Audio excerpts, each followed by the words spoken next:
every year. This means if we grew bang for export, Nyeri is 1 year, in 1 year, will earn the equivalent of Ethiopia's GDP.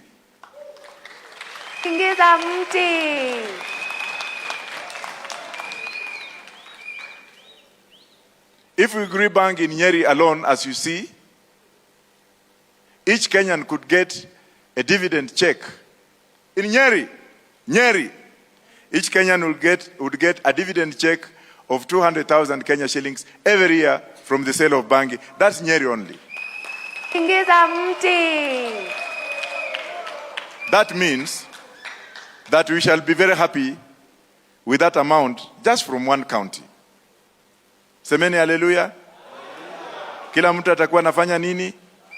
Ana pesa yake. Utakuwa na bodaboda ya nini? Utauza miraa. Si miraa ikitoka una export tu na huko na pesa nyingine extra. Utakaa kwako ama utakaa kwako? Utajenga nyumba ya mabati ama ya tiles? Tuendelee. If we grew bangi in Nyeri alone, we would build 3 expressways in each county in Kenya. 2 express in each county in Kenya. If we grew bangi in Nyeri alone, Kenya could buy Bill Gates and Microsoft in just 2 years. Canada, last year alone, of 75,000 acres, harvested 486 billion US dollars. And you see all the drones you see flying here and there, they are made up of fiber, which is from hemp. If you look at Canada, this year, they manufactured the first plane made out of hemp, a product of marijuana. Now, if that plane was to land in Kenya today to pick up passengers because of international law, has Kenya got any jurisdiction to go and inspect the fabric of that plane? Let us stop joking. Let us stop being given unfair promises that cannot be fulfilled. We have the solution.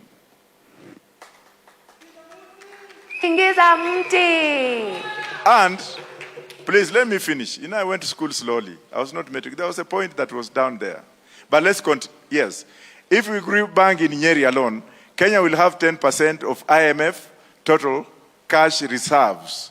In short, we'll never have to borrow a single coin in future. And Kenya will become the richest country in the world. Mount Kenya was made wealthy by 2 cash crops, coffee and tea. In fact, Kikuyus got their economic head start in 1923 when they were allowed to grow coffee and tea. Before 1923, it was illegal for any indigenous Kenyan to grow both crops. Bangi is our next cash crop. It grows widely in Mount Kenya. Question is, if we required the permission of Muzungus, who have now legalized bangi, why should we legalize? We have punitive laws. We have punitive laws which were imposed on Kenyan parliament through foreign aid, nakada. Na wakati wametengeneza hiyo sheria, because wameambiwa msipotengeneza hii sheria tutawapatia mkopo, unaona wengine wanaenda kucheza hapo akisema I've now made the rule. I've now made the rule. I wish there was a mimic here. Wanaenda ku rejuvenate, putting our men and women in jail for things that are not proper, having punitive regulations in this country that are putting our country outside the circles of morality. That's why we should have morality and solidarity. Repeat after me, morality and solidarity. That is Roots Party for you. But for the others, and repeat after me, is morality and is solidarity and immorality. Solidarity and immorality. That's what you see, and that's how I define our opponents. Because they are in solidarity with immorality. They are telling us lies, package of lies, package of lies. They are not telling us how. We are telling you how. And that is the truth. It takes a man. It takes a man like Daktari here, who, first of all, started this crusade, went to the Senate twice, was thrown out because the pharmaceutical companies that I'm opposed to, who make medicines, have got what we call the lobbying skills. When they hear that Kenya wants to legalize bangi, they will call in the ministers concerned. Can you come for a talk in Britain? Whatever monies they are given probably, and we know, and have figures, and trust me, I'll trash some of these opponents when they bring, yeah,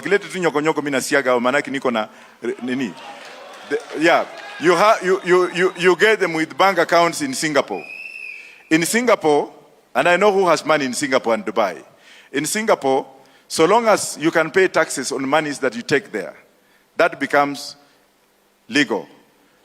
The wash that we know, the monies are taken to Singapore, they pay 15%, and then they bring it through Dubai to this country. Some of those opponents, let me tell you this, because I have the information, have staffed companies in Dubai to wash money. When the time for hanging comes, I will hang those ones when the laws are there.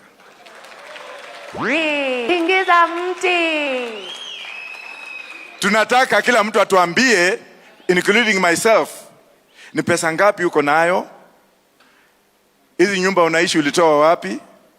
Hii magari uko nayo umetoa wapi? Hii watoto wako kila wakati wakiwa wagonjwa naenda ngambo unapelekanga namna gani? Hii uongo unatudanganya kila siku unatudanganya kwa nini? It's up to you guys to ask. It's my humble opportunity to exercise.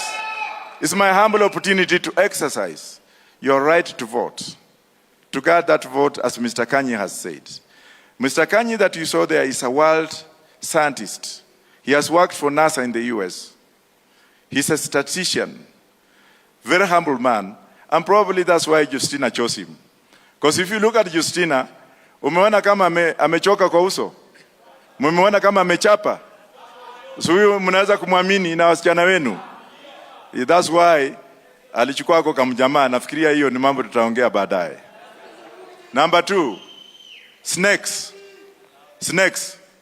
The Bible says that a snake, which they call a serpent, was a very brave animal. Inaendelea kusema kwamba hiyo ndiyo ilidanganya Adam, Eve.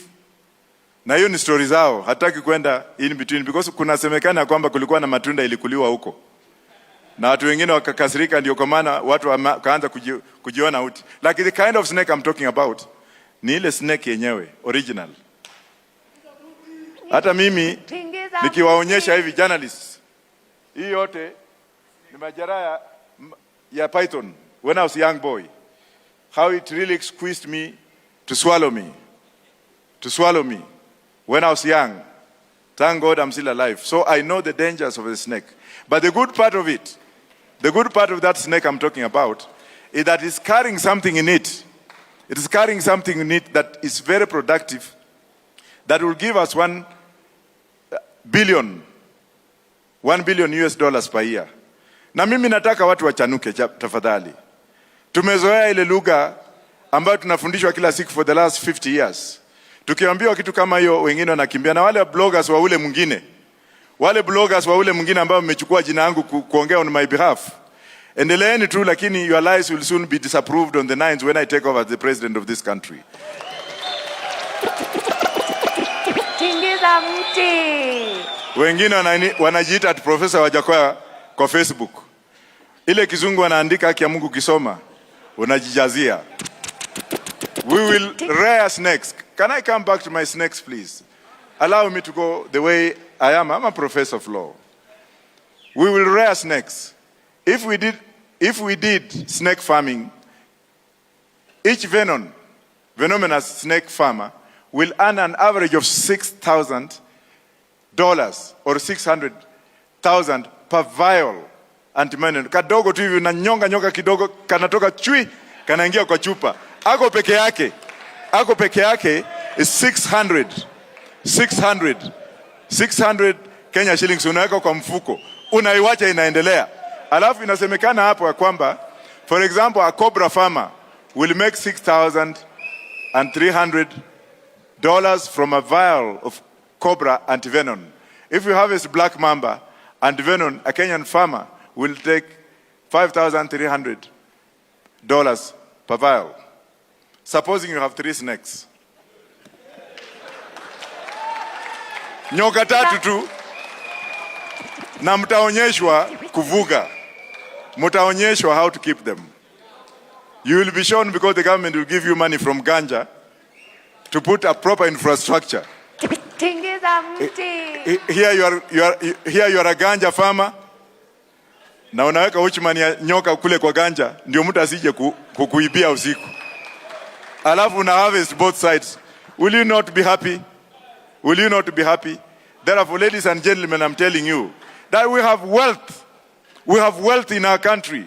We don't need to depend on these people anymore. You heard the Rastafarians saying here. They said something about Patricia Lumumba. They talked about Haile Selassie. They talked about freedom of emancipation from slavery. When we look around ourselves and we ask ourselves questions, for how long are we going to be dictated upon? For how long are we going to be unemployed? For how long are we going to be told lies? Kazi kwa vijana, alafu napewa wheelbarrow na kijiko. So mmepewa hiyo. Alafu naambiwa at bottom up ikienda juu na wheelbarrow.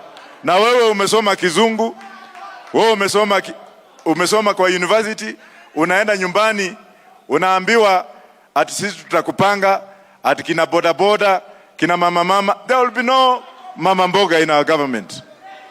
Kila mtu atakuwa ni enough. There will be no wheelbarrows in our government. Kila mtu alikuwa enough. There will be no hypocrisy in our government. Kila mtu atakuwa enough. There will be no lies. There will be no lies in our government. Kila mtu atakuwa na yake. There will be no theft in our government. Kila mtu atakuwa na pesa yake. Ukienda Greater Somalia, which hived itself from Somaliland, or let me say Somaliland Republic, kulikuwa na mambo mengi ya shifter na gorilla na nini, lakini saizi ukienda huko, you can leave your money safe. You don't need to have a bank outside na unalala kwako. Lakini hapa mtu anakuibia, alafu anakuja kukuambia wheelbarrow. Mwingine anatoka huko, anakuambia I'll give you 6,000. What can 6,000 do to you? Surely. What can 6,000 do? I'll give you 6,000. Nawe mwenyewe tuambie ile pesa uko nayo ulitoa wapi? Wewe tuambie kila siku your family ndio wanaenda bunge wanakuwa hii na come on Kenyans, wake up. My brother is here. He's not even a member of the Roots Party. Where is he? Hey, can you stand up? Yeah. That's my brother, anaitwa Muzito Warumba kwa small radio station kule Bungoma. Lakini yeye namtreat tu kama nyinyi. Hakuna special treatment hapa. Alikuwa anataka kusimama kura, just sit down. Nikamwambia it's your democratic right but not on my party. Because ukijaza mama yako, brother yako, nyanya yako, auntie yako, mnaenda bunge kufanya nini? Why can't you give other people an opportunity? Why can't you give a Rastaman an opportunity as a nominated member of parliament? Why can't you give people who are down there opportunity to be who they are? Why must you be the one having everything? Ukiendesha gari ukienda mahali karibu na mtu mwingine ukiona nyumba to otno en marnga, yani hiyo nyumba ni ya nani? Unataka kujua mwenye hiyo nyumba kama amekuletea pesa. Justina is a very strict person here, and my Secretary General Adam also just stand around here to be seen. Watu hawana mchezo. When it comes to nomination, ukija na meno ya paka watakwambia get out of this place. Thank you, Justina. Sisi nomination yetu ilikuwa kali sana. We did not want hooliganism. You will never see Professor's brother or sister akiwa karibu na mimi. Brokers, that's what I'm talking about. There's no brokerage. All of you are my brothers and sisters. That's why I'm here.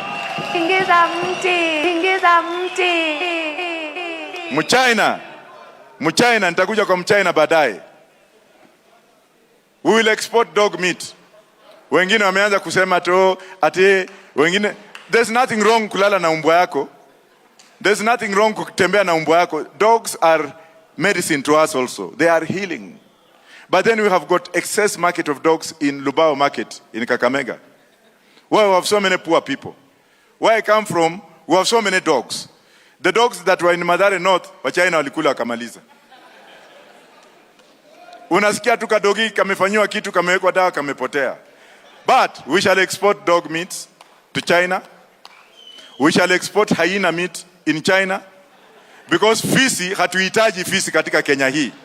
Mchina anakulanga fisi. Na tukichukua As Kenya Kwanza, and you have asked a very important question. We are targeting how we are going to get a quick return on the investments we are going to make. That's why I told you earlier, we are investing in agriculture because we know in 6 months, in 1 year, we will get a return from it, which means we can be able to invest elsewhere and pay our taxes and pay our debts. And finally, in the body of our manifesto, we have a strategy on how to take our tax revenue from 1.8 trillion to 3 trillion. Let me tell you how. At the moment, for example, we are collecting 52% of collectible VAT at the moment. In other words, we are collecting 3.6% of our GDP from VAT. We want to double that. How are we going to double? By collecting every collectible VAT. How are we going to do it? Rwanda, 5 years ago, went the digital way to digitize all their payments. They were at 4%, collecting VAT as a percentage of their GDP. They are now collecting 8%. South Africa is collecting 11%. Kenya is collecting 3.6%. So we will embark on a computerization and digitization process that currently cannot happen because of conflict of interest. It cannot happen today because there are people in big places who do not want to pay tax. They want to keep exempting themselves from paying this tax and paying that tax and paying the other tax. So our position as Kenya Kwanza is that we are going to digitize especially the collection of VAT and the whole space of our economy. By so doing, I promise you, we will collect another 450 billion that today we are not collecting. And if we collect another 450 billion, we will again collect another 150 billion that we are not collecting on corporate tax. So we can easily, just by doing computerization, we can move our tax revenues. And I want to commit to the people of Kenya that in 3 years, we should be at 3 trillion. President Mwai Kibaki showed us that it is possible by closing loopholes to be able to drive your revenue collection. He did it fourfold, almost fivefold. We can double, at the very least, revenue in 5 years. That will give us more space for us not only to retire debt, because for your information, 70% of the debt we have is domestic debt. We borrowed from banks here. That's why ordinary business people cannot be given money by banks.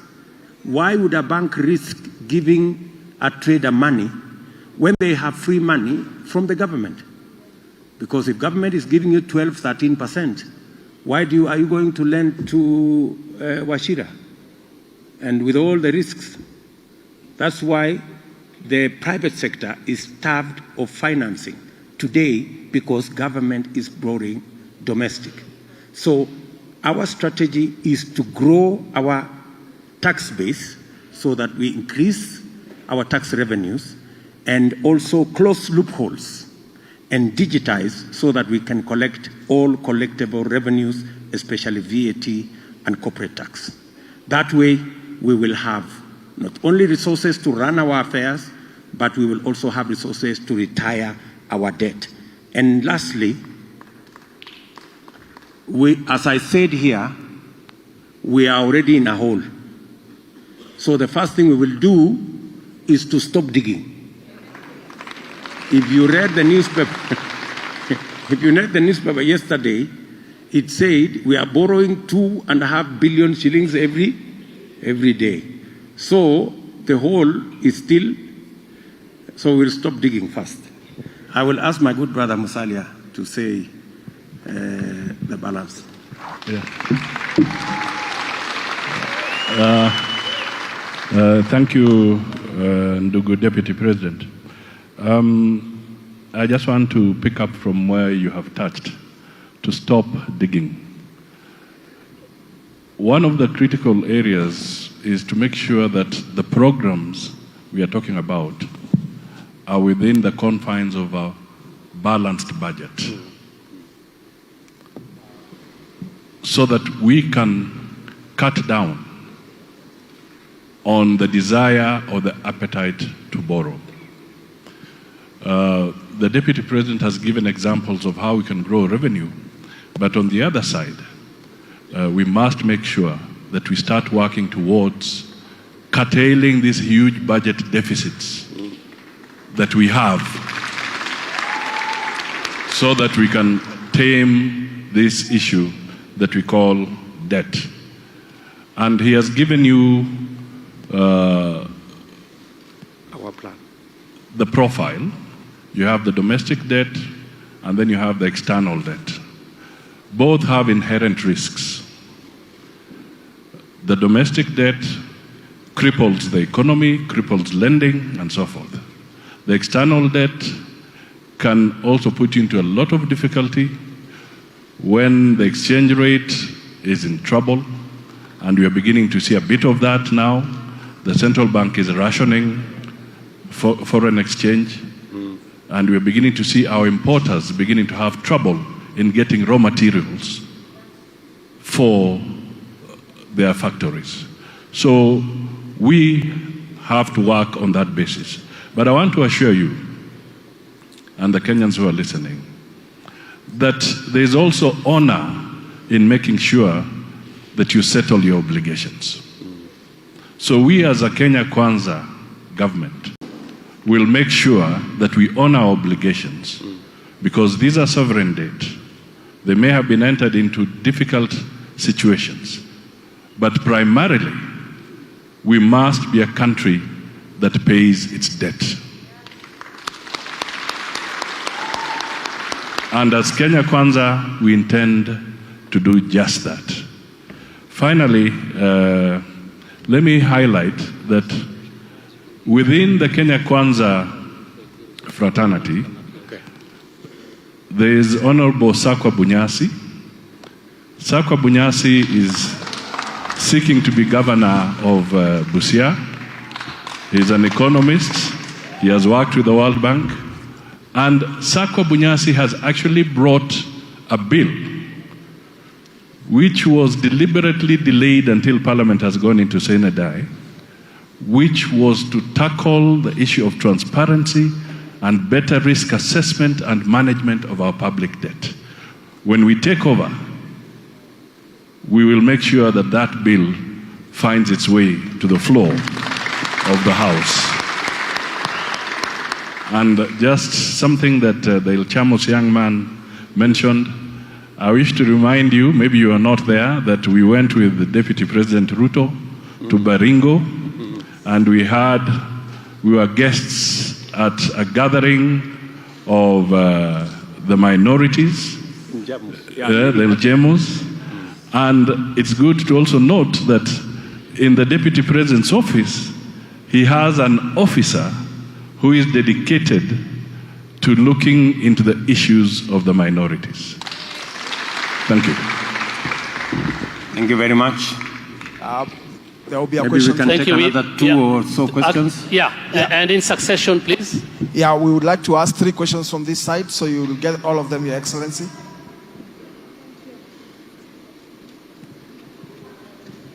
Thank you very much, Your Excellency. My name is Jane Putunoi from Laikipia County. I have 3 questions, and thank you very much because you have presented very well your manifesto. Sorry, Jane, kindly just ask once. We give a chance to the others, please. Okay. So, Kanakaa hivi tunakaanga hivi na tule tumachotoa tudogo wanachunga wa Kenya. That's why our roads have become accident zones. Our roads in Kenya, zile built by Chinese, they have become prone to accidents. Sasa wameanza tumaua watu wengine hapa. Wanasema ya kwamba wanasema ati hiyo tu vitu naona tu ile tumkebe tu plastic ati Jesus Christ. Ati hiyo tumkebe wanaweka maua. Hiyo maua imepewa kandarasi wa Kenya fulani, wa familia fulani. Tumekufa tu na wa China ndio wamele. Hiyo itakuwa ni bangi. Ingiza mti. Of course, as my deputy has said, we shall regulate the growth of bangi for purposes of export and medicinal. The Chinese people will have to leave. I'll be on the 9th, after I have been sworn in, I think, wherever that date.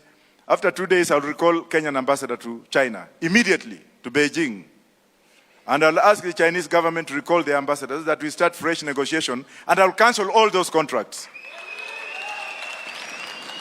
I'll want to know, and Kenyans will want to know, who made these contracts, who signed this contract, what was the kickback? And I'm putting those people on notice. Anyone who was involved in those contracts, alive or dead, you will have to be accountable. And what I'm going to do, I'm going to use members of the military. I'm going to call our men and women in the barracks because they are more disciplined than some of these people. I'll commingle their soldiers, particularly those who have studied law, in special tribunals to help me work on this country. The goodness with the Kenya Army or members of armed forces is that if they are put somewhere, they work clean. And that's why His Excellency, the President of this country, took one of them, General Mbadi, to Nairobi County. And you have seen what Mbadi has done. Hasn't he done something good? Who can clap for General Mbadi? His Excellency, the President, has also gone to Kenya Meat Commission. Hasn't he revived it by putting a general from the Kenya Army? Why can't I also tell our men in the disciplined forces to come out of the barracks and work with us? Because they are Kenyans. When they came out to work on Uhuru Park, the engineering battalion from Kenya, they made something which is permanent. If you go to Uhuru Park, walitengeneza kitu safi. Therefore, I'm appealing to our members in Kenya Armed Forces that hata nyinyi, especially the engineering battalion, na vijana wetu wa engineer, mtatoka barracks, mtakuja kujenga barabara zetu, tuwe na specifications zetu. Ile pesa ambayo tungepatia wa Chinese itabaki hapa because tutakuwa na enough money from bangi, tutakuwa na enough money from venom so that we can prosper. This is a nation of prosperity. This is a nation of prosperity. I know that some people are going to say later on that, oh, huyu mtu anataka kuharibu watoto wetu. Shindwe. Ukienda Jamaica, Jamaica is a great country. Jamaica is a country that grows bangi. Israel grows bangi. Ukienda Jamaica, the number of mental patients in Jamaica is not even there. Lakini ukienda Mathare Mental Hospital, outpatients are 60,000. Inpatients are 20,000. Now, do you want to tell me that I'm mad? I am a madman. I'm a madman to say or to pinpoint at realities. And what kind of medicine are they given anyway in Mathare? Well, good evening, right there. This is our special coverage of the manifesto unveiling parties by 2 parties, that is the Kenya Kwanza coalition as well as the Roots party. They are led by its presidential candidate, Professor George Wajackoyah, who's just speaking right there. He's on the other half of the screen. We have our reporters covering that. Of course, we'll be trying to make sense of what those two presidential candidates are promising. A lot, they have promised a lot. Some of it, of course, we'll have to fact check. That will take some time, but for now, I'll just go through a bit of what Professor Wajackoyah is promising with his Freedom Manifesto, what he calls the Freedom Manifesto. The first thing, and that is already out there in the public domain, he says that he will legalize bangi. He says that 1 acre of bangi can earn you $78,000 or 8 million shillings per harvest.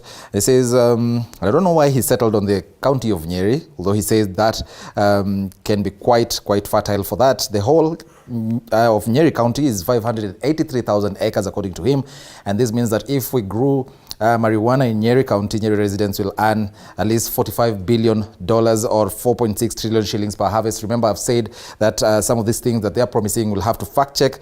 Something interesting that he also mentioned, he said that Kenya owes China $10 trillion and he wants to, of course, sort that out. Again, I will insist that that also is subject to our fact-check desk. And of course, our reporter Mwangi Maina is currently at the Kenyatta International Convention Center. He's following up on the story. He'll be breaking down what the Roots Party candidate is promising. We have also on the other side at the Kasarani Stadium, the Moi International Sports Center Kasarani, we have our reporters Mike Gongo and Liz Mutuko, as well as other reporters, senior political affairs reporter Apollo Kamau, who is there. They'll be bringing us the details of what the Kenya Kwanza coalition is promising. But something to note, the deputy president has, I think he's going to ruffle a bit of feathers here and there. He said that once, or if rather he gets elected as the 5th president of the country, he is going to appoint the 6 judges that were rejected by President Uhuru Kenyatta. Remember, that was quite a hot potato when the president rejected the judges that had been appointed by the Judicial Service Commission. Deputy President William Ruto saying that within 7 days, if he is elected, he is going to employ those, or rather appoint those 6 judges. And also something very, very important to note, he says that the current administration, which by the way he is part of, has been using the criminal justice system to fight those who don't share the same political beliefs with those currently in power. So he says that he is going to ensure that his administration is not going to weaponize those institutions, the criminal justice system, to fight those who do not share the same political beliefs with him. As I've said, we are going to take a look at both sides, what they are promising, what can be fact-checked right now as we go on with this broadcast. It is around 46 minutes past 9 p.m. Remember, as I've told you, we have our political reporters spread across those 2 venues. They'll be bringing us the latest. I'll be linking up with some of them right ahead of this broadcast. But time now for a very short break. Don't go away. We'll be back with more.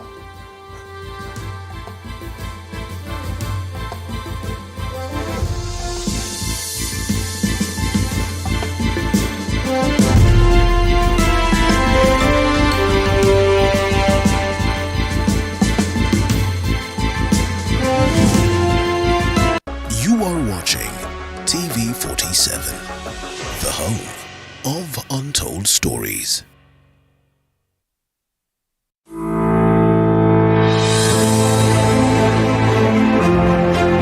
This is our moment.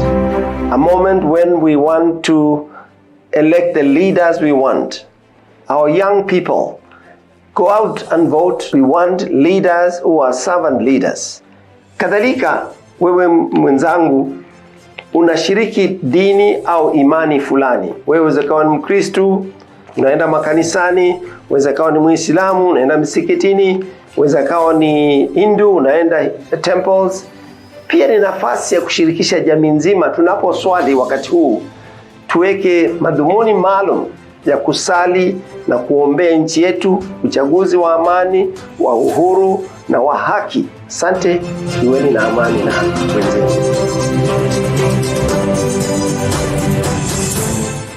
Here in Africa, we're full up with beautiful stories that make you go, oh, wa la la la la. Stories like brilliant finish. Stories that make you feel. So rise up, magic, and live your stories with Kenya's world-class local and international shows. Who the best? It's you. Get 1 month of DSTV access and HD decoder and dish kit for only 2,999 shillings and make every story your moment with DSTV Kenya. At Tryson School of Medical Health, Science and Technology, we offer highly competitive courses tailor-made to suit your needs. These include certificate and diploma in theatre technology, medical engineering, nutrition and dietetics, science lab, health records, environmental health science, counseling psychology, applied biology, social work and community development information and communication technology, community health and HIV/AIDS management, health services support, among others. Intake is ongoing. Register now at our Nairobi campus in Nairobi West, around Nyayo Stadium on 0700-129-536. Our Juja campus next to Jomo Kenyatta University on 0700-000-760. Our Kisumu campus opposite Swan Center, Oginga Odinga Street on 0703-201-229. And Homa Bay campus opposite Makongeni Petrol Station. Tryson School of Medical Health, Science and Technology, where careers come to life.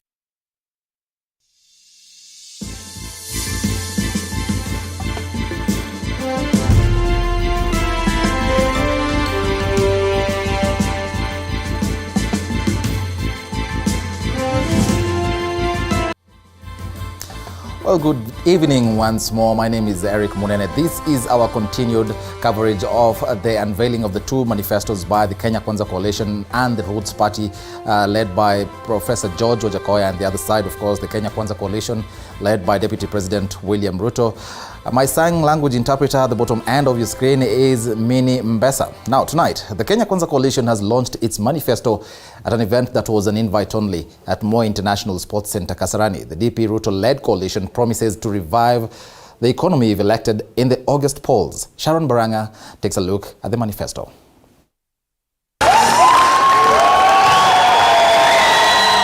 A 59-page document whose content is Kenya Kwanza Public Declaration of Policy and Aims the coalition promised to deliver if elected on 9th August 2022 general election. In their list of priorities are agriculture, micro, small and medium enterprise economy, housing and settlement, healthcare, digital superhighway and creative economy. On agriculture, DP Ruto-led coalition says it will help in reducing the cost of living and in turn cover Kenyans from being exposed to global price shocks.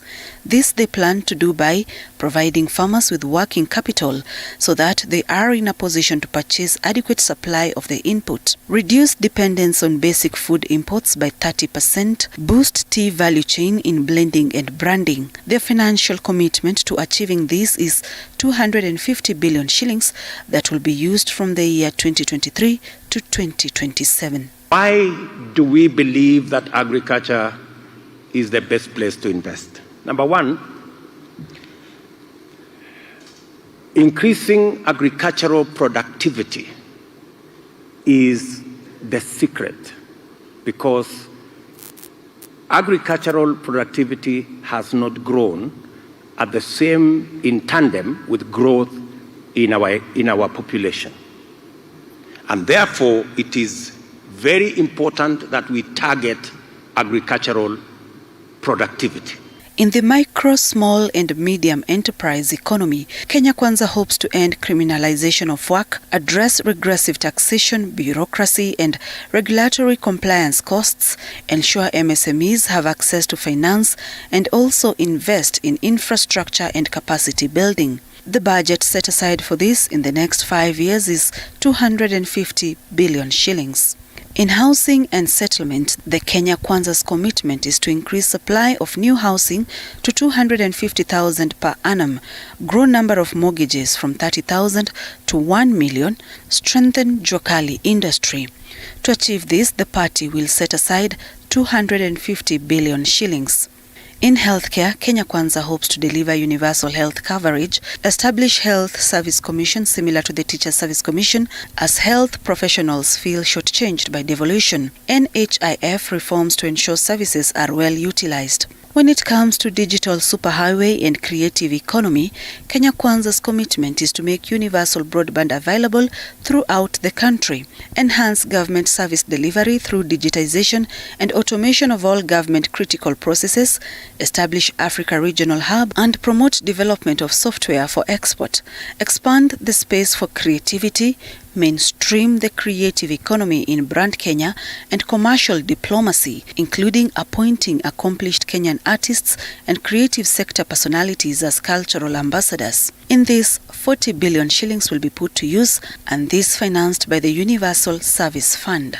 In education, the coalition's commitment is to pay for in-service teacher training initiated by government, employ more teachers, review the current exam-based system of academic progression, increase funding towards research and development. Sharon Baranga, TV 47. Well, thank you for that, Sharon Barang. And I do understand that for this special coverage, we do have 2 sign language interpreters, and the current one on screen right now is Anne Wairimu. Moving on, Deputy President William Ruto now says that every Kenyan will have access to free internet if elected in the August polls. He says his government will increase the current electricity connectivity in the country. In the next 5 years, we will extend the fiber by 100,000 kilometers. Let me repeat, so that you're clear. We will extend by 100,000 kilometers. How are we going to do it? We are going to extend it on the electricity grid backbone that already exists. Every home, every shopping center, every school, every dispensary, every hospital that is connected to the grid will be connected to the internet.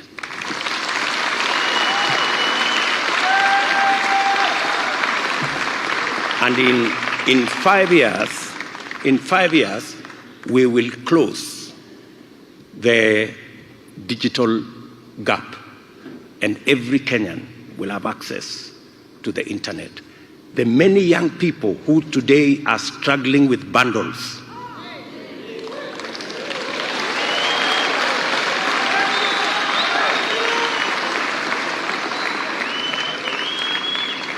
the many young people who want to do their thing on the internet, or to make calls, or to communicate, they will have an opportunity to do so with ease from the comfort of their homes or at the shopping center, because we already have 24,000 markets connected to electricity, and those 24,000 markets will be connected to the internet. Now, Deputy President William Ruto has promised a 50% cabinet to women if elected in the August polls. During his manifesto launch, Ruto says that his manifesto is a Kenyan-driven document after holding forums across the country. Paul Kirobi reports. The coalition has promised a 50% cabinet to women if they clinch to power in August. Ruto says he's ready to achieve the 2/3 gender rule. As he seeks to succeed President Uhuru Kenyatta, Deputy President William Ruto promises to revive the country's economy. Ruto's focus being to create employment in the agriculture sector as well as expand tax revenue. He downplays Uhuru's narrative that the crisis in Russia and Ukraine has been the main cause of the high cost of living. The team committing to allocate at least 50 billion in different sectors. In the agriculture factory like Kitui County, our 4 billion would have created 14,000 jobs. So the policy choices we need to make is not necessarily how much money we have, it is the policy choices we make. On small and medium enterprises, Ruto promises to set aside at least 50 billion every year with 100% access to affordable finance through SACCOs. The coalition is also committed to address challenges of housing by creating quality jobs for the 100,000 young people that are graduating from TVET institutions, allocating at least 50 billion per year to address challenges of housing by coming up with modern houses. With President Uhuru Kenyatta exiting the office less than 39 days, DP William Ruto's team is committed to complete all roads under construction, as well as prioritize upgrading and maintenance of rural access roads, improvement of roads infrastructure in urban informal settlement, therefore allocating at least 200 billion for the sector. And every year, the requirement is to build 250,000 houses. We are only building 50,000 houses every year.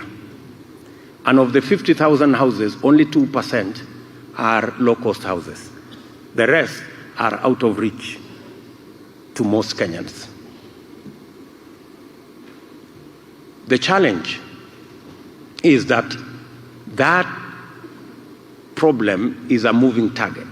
Every year, 500,000 Kenyans join or go into cities and towns. With President Uhuru Kenyatta exiting the office less than 39 days, DP William Ruto's team is committed to complete all roads under construction, as well as prioritize upgrading and maintenance of rural access roads, improvement of roads infrastructure in urban informal settlement, therefore allocating at least 200 billion for the sector. Under manufacturing, Kenya Kwanza coalition promises to set up the leather industry clusters in Athi River, Narok, Isiolo and Wajir, and setting aside at least 120 billion to boost the leather industry. Our cotton industry up and running, and we can push that industry to another 100 billion shilling industry. Ruto further promises to increase funds in research and development from the current 0.8% to a tune of 2% of the country's GDP in the education sector. Paul Kirobi, TV47. Well, time now to go straight to the Moi International Sports Center, Kasarani. I understand that Kirinyaga Governor Anne Waiguru is currently making an address. Let's cross over.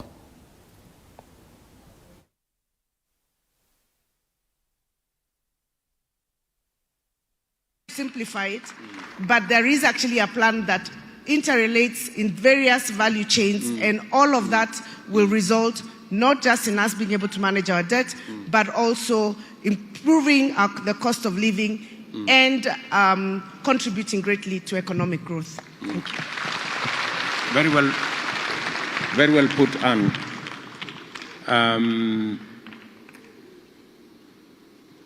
what Anne is saying is, we are spending 25 billion shillings to import rice. If we grew that rice here, we wouldn't need the foreign exchange to import it. It's as simple as that. And that 25 billion shillings will be available to our farmers. It is as simple as that. And that's what Kenya Kwanza is saying. So we will not only be saving our foreign exchange, which we are using currently to import products that we can grow, but we will also be putting money in our farmers' pockets. That is the plan of Kenya Kwanza. So we are doing three things in one. We are growing jobs. Well, this is our special coverage of the manifesto launch of the two parties, that the Kenya Kwanza Coalition as well as the Roots Party of Kenya, led by its leader, Professor George Wajackoyah, who is currently at the KICC and has also launched his manifesto. In his manifesto, the lawyer insists that he will legalize marijuana to pay the country's debt. Wajackoyah is also promising to reduce working days to 4 and allow Kenyans to work for 4 days. If we grew bank in Nyeri alone, Kenya will have 10% of IMF total cash reserves. In short, we'll never have to borrow a single coin in future. And Kenya will become the richest country in the world. Mount Kenya was made wealthy by 2 cash crops, coffee and tea. In fact, Kikuyus got their economic head start in 1923, when they were allowed to grow coffee and tea. Before 1923, it was illegal for any indigenous Kenyan to grow both crops. Banki is our next cash crop. It grows widely in Mount Kenya. Question is, if we required the permission of Muzungus, who have now legalized bangi, Why should we legalize?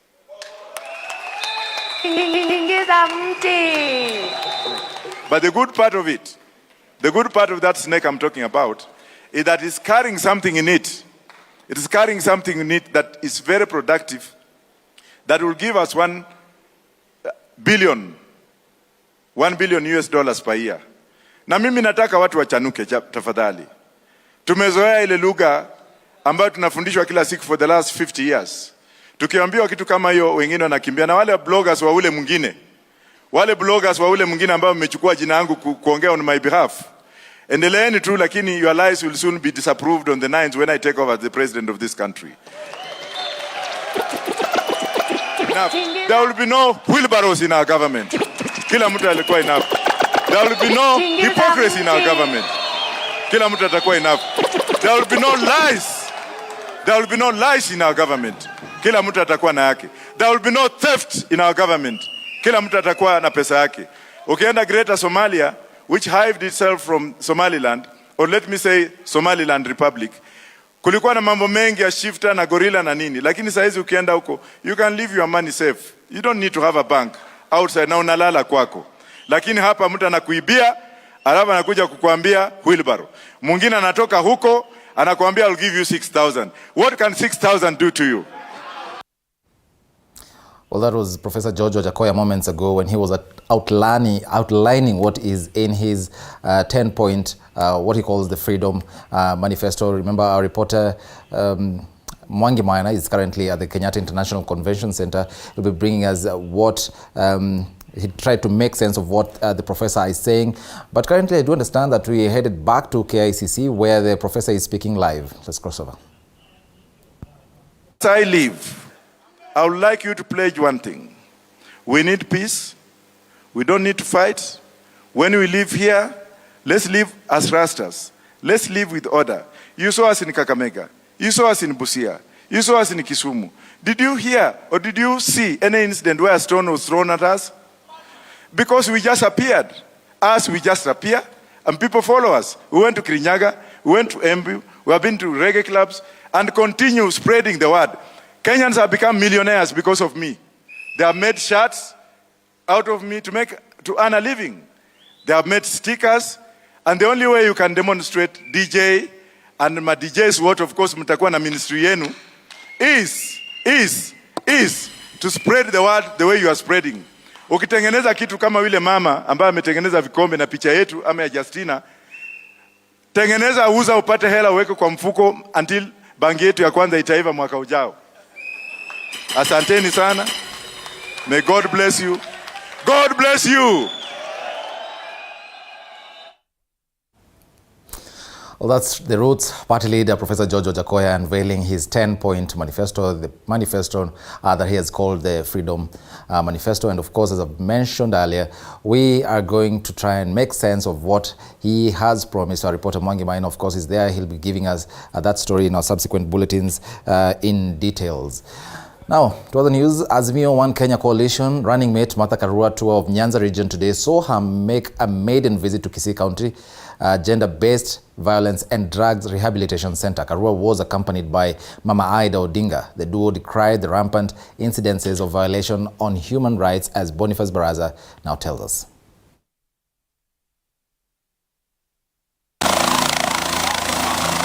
Kisii County Gender-Based Violence and Drug Rehabilitation Center was a beehive of activities as the venue played host to the Azimio la Umoja One Kenya presidential running mate Martha Karua, accompanied by Mama Ida Odinga and other local leaders.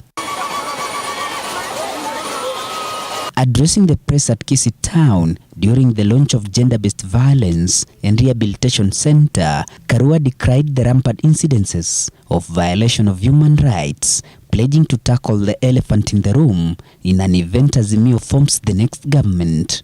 Ziko kesi nyingi za watoto wetu, wanawake wetu kuwa wameathiriwa both psychologically and physically. Mimi naomba tuendelee na kujulisha kila mtu kwa jamii umuhimu wa kuheshimu haki za kila mtu. Lakini serikali ya Azimio tutakuwa na kampeni ya kuona hii mambo imeenda chini na kuisha kabisa. As Karua decried on the rampant cases of gender-based violence, Mama Ida Odinga pointed an accusing finger at the security apparatus and the society at large for doing cover-up for such inhuman acts, terming it criminality.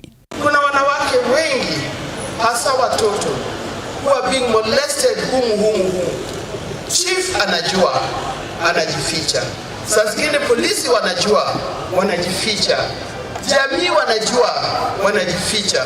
Hiyo ni makosa kubwa sana. In addition, Mama Ida emphasized on the need to end the menace by upholding the right to life of every individual by ending domestic violence at family setup. Bibi yako ambaye umeoa, umempenda, ndio ulimuoa. Kama umpendi, kwa nini ulimuoa? Na ikiharibika usiwache aende kule naenda. Kwa nini mkatekate mkono uache bila mikono? Mtangaze kwa watu, wawache kunyanyasa wanawake, wawache kunyanyasa watoto. Other leaders who accompanied Karua called for sober approach in taming the vice in the society that has made Kisii County to be ranked third in the country in terms of gender-based violence. This center, we built it so that we can help victims of gender-based violence. In Kisii County, we are the third county in terms of having victims of gender-based violence. In our county, we are beginning to have dialogue with our men so that they can be tolerant. Hongera, Janet hongera, na amefanya kazi ya maana sana. Na pili ni kumwambia Gavana Ongwae asanti kwa sababu pia umeleta wafanyikazi hapa. Hiyo ile kufanya kazi pamoja na Mama County itafanya wananchi wafaidike zaidi. In this center we are attached officers from the county, psychotherapists and other officers and even nurses and so on to work here. The center was put up by Affirmative Action Fund under the patronage of County Woman Representative Janet Ongera. Bonfas Barasa, TV47, Kisii County. Now, meanwhile, the Azimio La Umoja One Kenya Alliance rally in Kisii County was disrupted after a gas canister was allegedly thrown to the podium minutes before the Azimio running mate Mathare North's address. Karua was evacuated and escorted out of the grounds to safety. The National Police Service, through spokesperson Bruno Shioso, has condemned the incident, saying investigations have been launched into the incident. Kisii lawyers have also condemned the attack in Kisii County, calling upon the police to take stern action against the perpetrators. And we are telling you for sure, none of our community advocates will appear to represent those people who have dented the image of the Kisii community. And I want to urge the prosecution of this country that when these people are arraigned in court, they should vehemently oppose their release on bail, on any bail terms, until the elections are over, because we cannot afford disruption of our election. And to the Azimio presidential team, I want to welcome you tomorrow to Nyamira and in West Mogrango in particular, and assure you that this barbaric act will not happen. And I want to ask all Nyamira security agencies to make sure that our presidential rally and campaign at Nyamaya Stadium goes uninterrupted. Well, at 11 minutes past 10 p.m. time now for another short breather. We'll be back. Don't go away.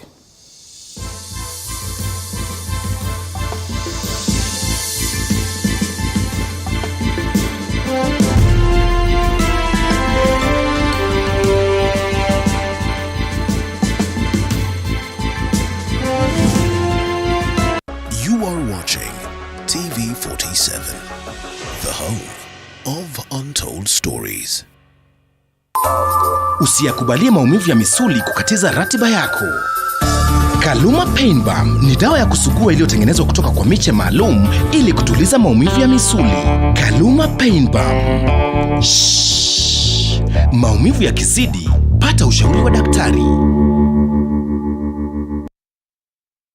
Join us on the 28th to the 30th of June to attend the Damu Kenya Conference at Windsor Golf Hotel and Country Club, Kiambu County. This will be the first and unique conference to be held in the African region with the aim of transforming blood transfusion and transplant services for improved health outcomes in Kenya and the region. The importance of this conference is to provide an opportunity for policymakers from national and county governments, researchers, scientists, healthcare providers for blood, tissue, and organs for Kenya and the region. Different participants from the Ministry of Health, state departments, county governments, health experts, professional bodies, NGOs, and media will be in attendance. Register at www.damukeconference.or.ke. This message is brought to you by the Department of Blood Transfusion, Tissue and Human Organ Transplant. Here in Africa, we're full up with beautiful stories that make you go, oh wala la la la. Stories like brilliant finish. Stories that make you feel. So rise up, magic, and live your stories with Kenya's world-class local and international shows. Who the best? It's you. Get 1 month of DSTV access and HD decoder and dish kit for only 2,999 shillings, and make every story your moment with DSTV Kenya. Hey!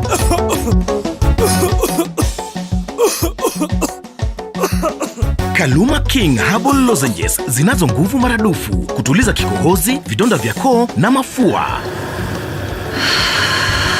Kaluma King ni shwari. Chika mama huyo muharifu kaiba kuku zangu, vifaranga wangu na mayai zote pia kabeba. Haya chika mama huyo. Maumivu yakizidi, muone daktari. There is no future without technology.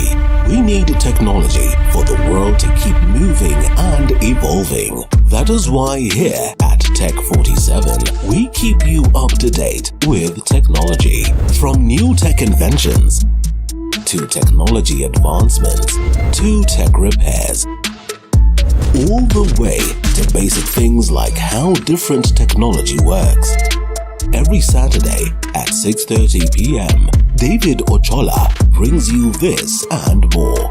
And remember, if you don't see it on Tech 47, then it technically did not happen.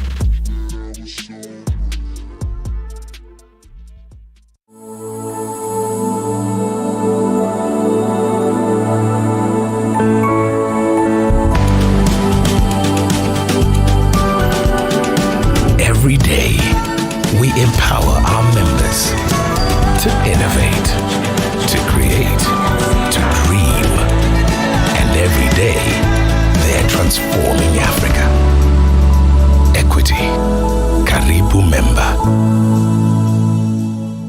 Looking for great entertainment? Look no further than GoTV. With GoTV, you get movie series and telenovelas from around the world. Football for even the most discerning fans. Huge for Liverpool. Fantastic kids channels, international favorites. This place is gorgeous. And local shows that'll make you feel right at home. We have so much. Be where great stories live. Get a GoCoder and 1 month of GoTV Plus for just 1,299 shillings. GoTV, love it. Sonadol Extra imetengenezwa kwa njia spesheli kupambana haraka na maumivu ya kichwa, mwili na hata meno. Sonadol Extra, hakika maumivu yakizidi, pata ushauri wa daktari. Here in Africa, we're full up with beautiful stories that make you go, oh wala la la la. Stories like brilliant finish. Stories that make you feel.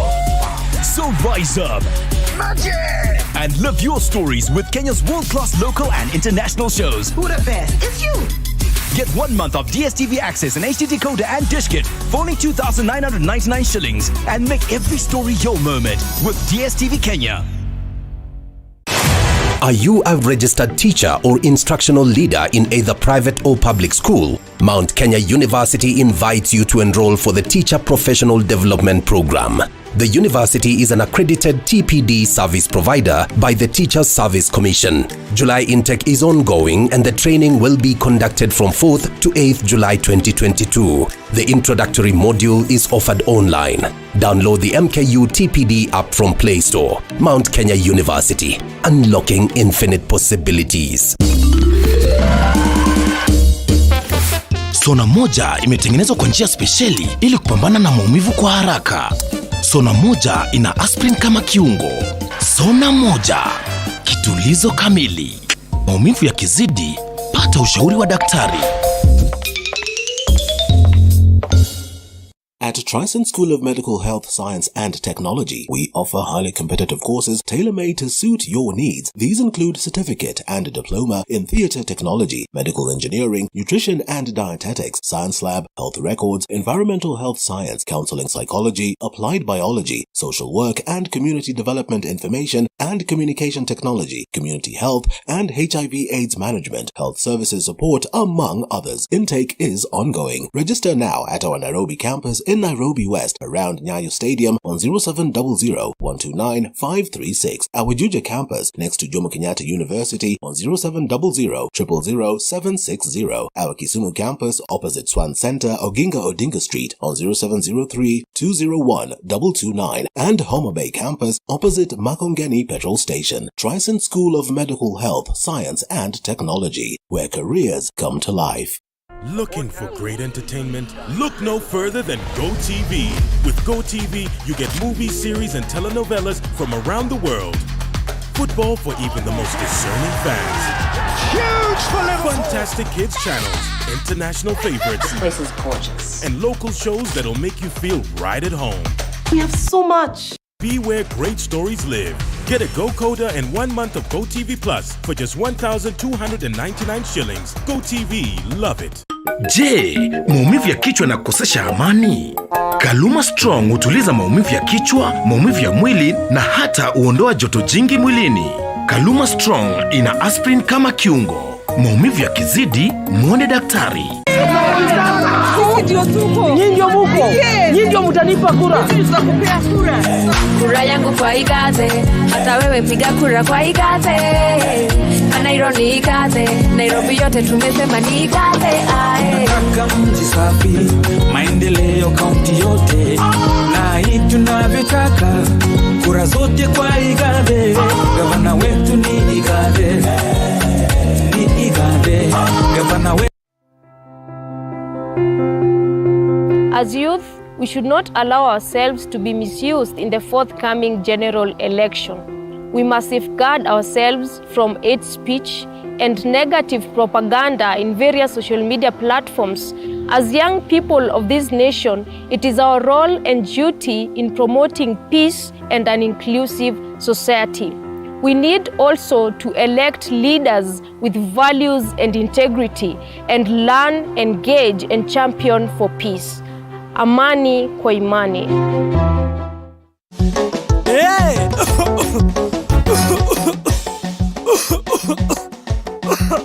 Kaluma King Herbal Lozenges zinazo nguvu maradufu kutuliza kikohozi, vidonda vya koo na mafua. Kaluma King ni shwari. Tika mama huyo muharifu kaiba kuku zangu, vifaranga wangu na mayai zote pia kabeba. Haya, tika mama huyo. Maumivu yakizidi, muone daktari. Here in Africa, we're full up with beautiful stories that make you go, oh la la la la. Stories like brilliant finish. Stories that make you feel. So rise up, magic, and live your stories with Kenya's world-class local and international shows. Who the best? It's you. Get 1 month of DSTV access and HD decoder and dish kit for only 2,999 shillings, and make every story your moment with DSTV Kenya. You are watching TV47, the home of untold stories.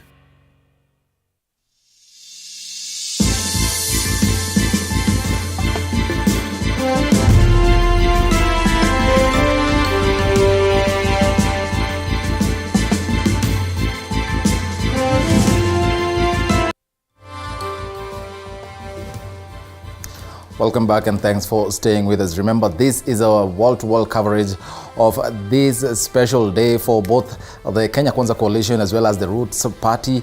The Roots Party, of course, led by Professor George Wajackoyah, its presidential candidate. And our reporter Mwangi Maina is currently at the Kenyatta International Convention Center. We'll be linking up with him later on. But first, Sakaja's degree question. The Commission for University Education has officially revoked for the second time Nairobi Senator Johnson Sakaja's degree recognition certificate, throwing his gubernatorial bid in limbo once again. The CUE says that the decision was reached upon receiving information that the degree was not legitimate.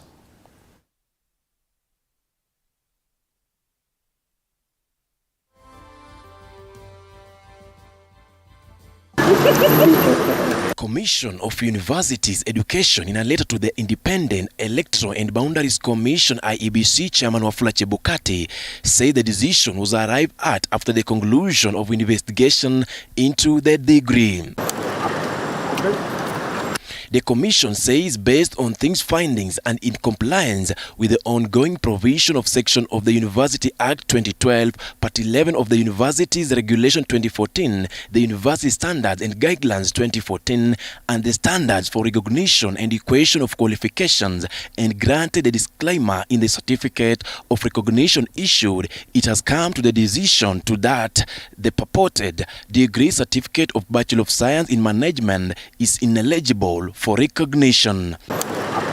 The Commission for University Education on June 22nd withdrew a revocation letter to pave way for investigation into Senator Johnson Sakaja's qualifications.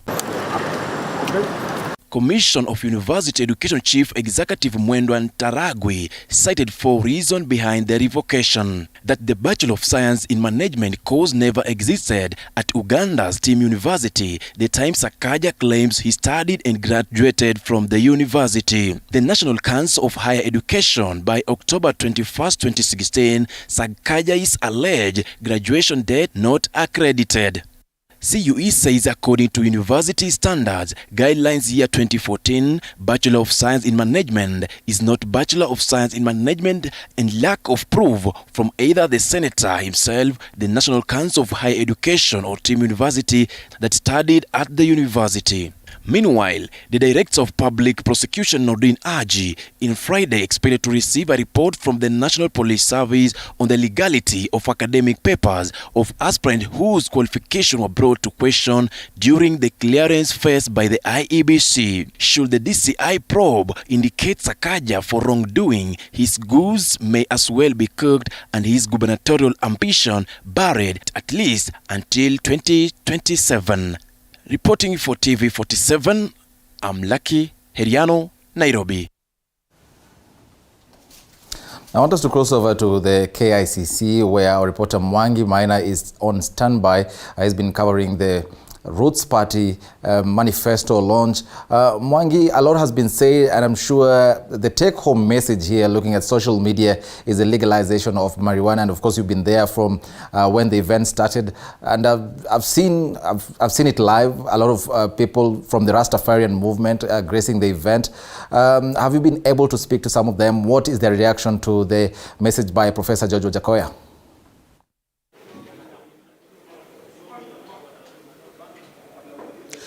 Thank you so much, Eric Monene. Just as you have said, we are live from the Kenyatta International Convention Center, where Roots Party presidential candidate George Luchiru Wajackoyah and his running mate Justina Waggoiwa have just completed launching their manifesto. Remember, it is a launch that was fun-filled with a lot of promises that some maybe Kenyans are wondering how they will achieve this manifesto. But remember, a majority of the members of the Rastafari community had turned out in large numbers.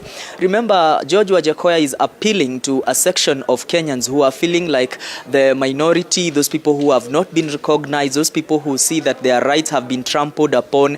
And therefore, for the Rastafari community, it is like they have seen somebody they can identify with, somebody who will put their interests at heart. Remember, Wajackoyah has assured the Rastafari community that they will have their own ministry within his own government. So to them, it's somebody who resonates with them, somebody who resonates with their ideas, somebody who resonates with what they want, and to them they are very happy. They are saying it's not just a matter of saying Wajackoyah the 5th, but they are assuring him that on the 9th of August during the general election they will turn out in large numbers to ensure that George Luchiru Wajackoyah becomes the 5th president, so that he is able to accomplish what he has promised them and promised to the larger country.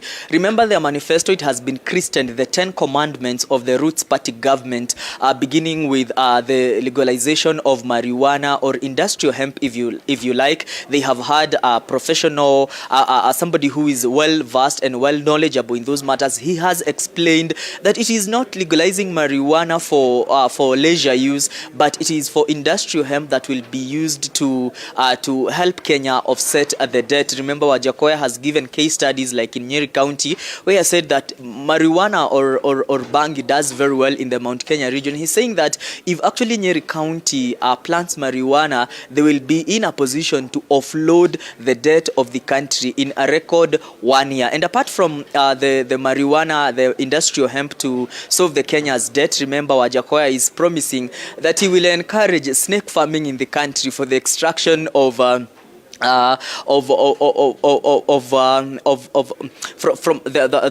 get medicine, that is to get medicine from the pythons and from the snakes that will be reared. Remember, he says that that the meat that will be recovered from the snakes will also be exported to China. He has also introduced some rather controversial promise. He says that they will also export hyena meat to China and other countries. Those are some of the ideas, or those are some of the things that he's planning to implement in the event he takes government and becomes the 5th president of the Republic of Kenya. Remember, he also said he will slash the working days from 5 days to 4 days a week. A working week will begin from Monday all the way to Thursday. Friday will be a holiday for Muslims. Saturday will also be a holiday, and Sunday will also be a holiday. He says that there will be 8-hour shifts in a 24-hour economy. And he has also trashed the idea of Kenya Kwanza, of Mama Mboga, of uplifting people from bottom to up. He says that we will have plenty of money from the sale of marijuana, from the sale of dog meat, from the sale of hyena meat, and from the exportation of snake skin. So we'll not have Kenyans who are in the low cadres, because every Kenyan will have enough money in their pockets. Remember, he says that we'll be working in 8-hour shifts. So he says that when these shifts begin from 6 a.m. And then for 8 hours they go home and they be offloaded by another shift. So Kenyans will have plenty of money in their pockets. So those are some of the things that Wajackoyah is promising. He has also promised He has also promised a variety of issues that Kenyans find that they are a little bit controversial. He says that all those corrupt people will be hanged in public, and every corrupt official who will be found guilty of corruption will either choose the method of execution they will want to be executed through. They will be maybe being shot in the head, being hanged, or being injected with a lethal substance. So this is some of the things that he's saying he will implement. Remember, he has also said he will suspend the constitution for a record 6 months. He says he will bring a law that is people-driven. He says that the constitution is given sovereignty by the people of Kenya. So he says that once he assumes government, he will ask the people of Kenya to give him the mandate to suspend the constitution for those 6 months, because he says that these laws that are there, they are punitive laws that are not in any way benefiting Kenyans. So we are expecting to see there is also a lot of excitement with Kenyans. We have not seen such kind of manifesto. This is a very unique one, and we'll be waiting to see how it will be implemented, how he will go about it in the event he takes government come 9th of August. So Eric Munene, those are some of the highlights of the manifesto that has just been launched some few minutes ago. It has been an event that started all the way from 4 p.m. Up and about 10:30 p.m. We have seen a lot of people, and maybe one of the observations that we have seen, there has been a lot of very many young people, and especially this gender, the male gender, people who resonate with what Wajackoyah is saying. And he's telling people, don't just support me, turn out in large numbers on the 9th of August to show solidarity and to mean what you say, that if you want change in this country, change will come with Professor George Wajackoyah. In his own words, he says that their manifesto is people-centric and it is people-driven. So, Eric Munene, that is the Roots Party manifesto. Back to you in studio, Eric. Light up when he got to that place that the professor said that, or rather, in that specific point in his 10-point manifesto, where the professor promised that he's going to introduce the 4-day week working weeks. Mwangi Maina, of course, they are covering for us that event live. He's really smiled when he mentioned that. I hope, well, it doesn't mean really anything. Mwangi Maina, thank you very much for that.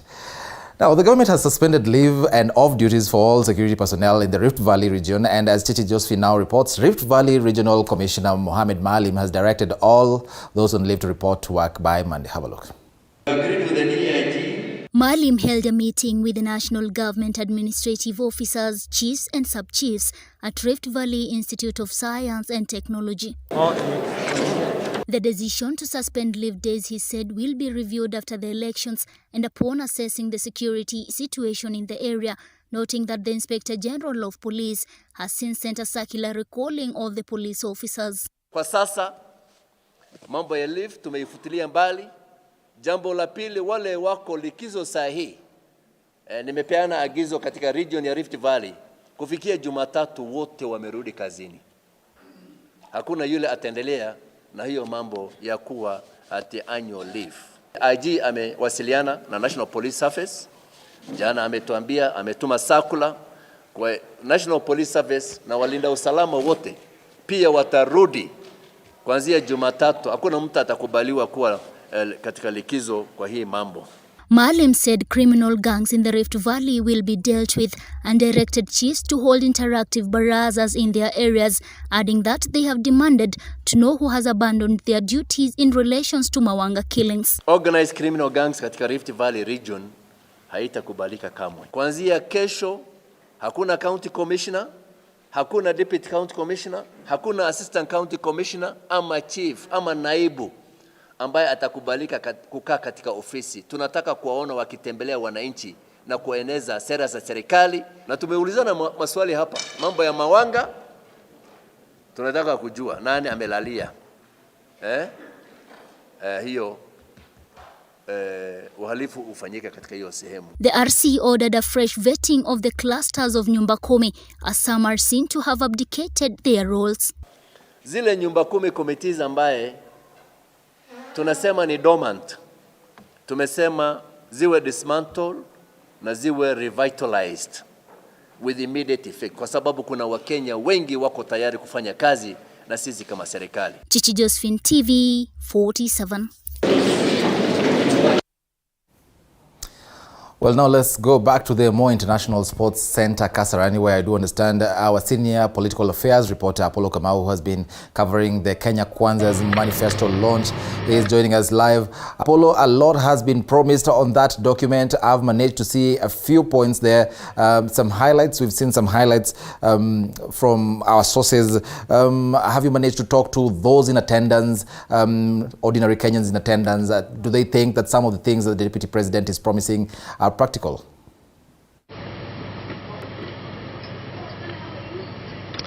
Well, it's been quite a moment since 7 o'clock this evening when Deputy President William Ruto stepped on the podium to unveil this manifesto to Kenyans. And it's been quite a while, 7 p.m. He has been studying up to now when they have just unveiled the manifesto. And without much ado, I'm joined by economic expert Devin D, who is one of the persons who was involved in drafting this manifesto, this economic blueprint.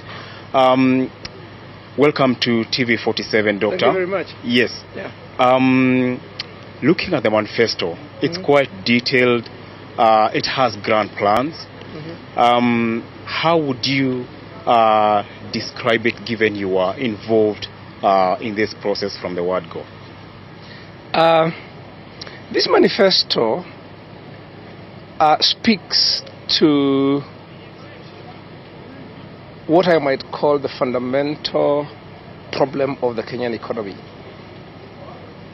And the fundamental problem in the Kenyan economy, then it speaks to its many manifestations.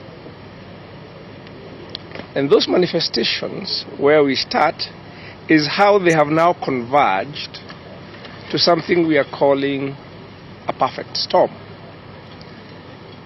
And that perfect storm has three elements. One, you have an external shock that we are experiencing. You see what's happening outside, interest rates going up, inflation going up, commodity prices going up, and that has created a lot of turbulence in our economy, undermining cost of living inflation, escalation, and even the capacity to service our foreign debt, those sort of things, foreign exchange earnings. Then that has found us when we are in budget crisis, debt crisis. Our public finances are in very bad shape. So that's not how you want a shock of that magnitude to find you. You want to find you when you have cushion to be able to absorb it. But we have no cushion because we've been borrowing very heavily for the last decade. So we have no cushion to absorb that shock. But underlying the reason why we got into debt in the first place is because structurally this economy has not been productive for a long time. It has not been productive in agriculture. So we are increasingly importing food. Agriculture is not coping with population growth. So that then makes the shock even bigger. Two, it has not been productive in creating jobs. So half the labor force is earning an income which is below a living wage.